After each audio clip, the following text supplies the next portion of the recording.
Tax और poverty का एक डायरेक्ट रिलेशनशिप है। जितना ज़्यादा टैक्स बढ़ेगा उतनी ज़्यादा पॉवर्टी भी ज़्यादा होगी। आप देखो कि एक अमीर इंसान जो है वो बाईपास मैकेनिज्म ढूंढ ही लेता है टैक्स से बचने के लिए, किसी न किसी तरह अपनी सीए से कोई ना कोई चाल चल ही लेता है और वो टैक्स से बच जाता है।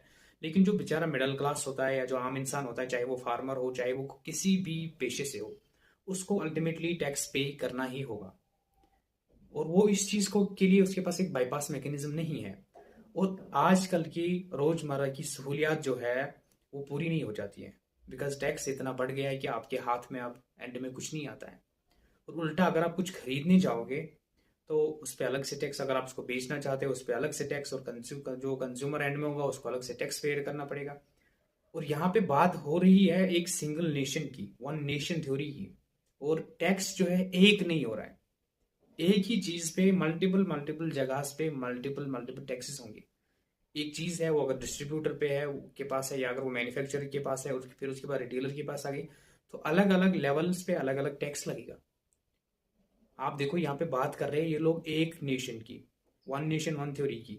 तो ये एक सिंपल सी चीज को सॉल्व नहीं कर सकते कि एक सिंपल टैक्स इंट्रोड्यूस नहीं कर सकते, एक सिंगल टैक्स इंट्रोड्यूस नहीं कर सकते।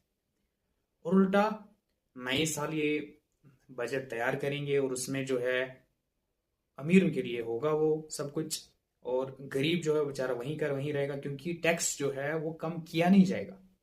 क्योंकि अगर थोड़ा सा टैक्स कम हो जाता है तो आम इंसान की जो सहूलियात है रोजमर्रा की वो फुलफिल होना ईजी हो जाती, ना कि उसको उस चीज में दुश्वारी हो जाती।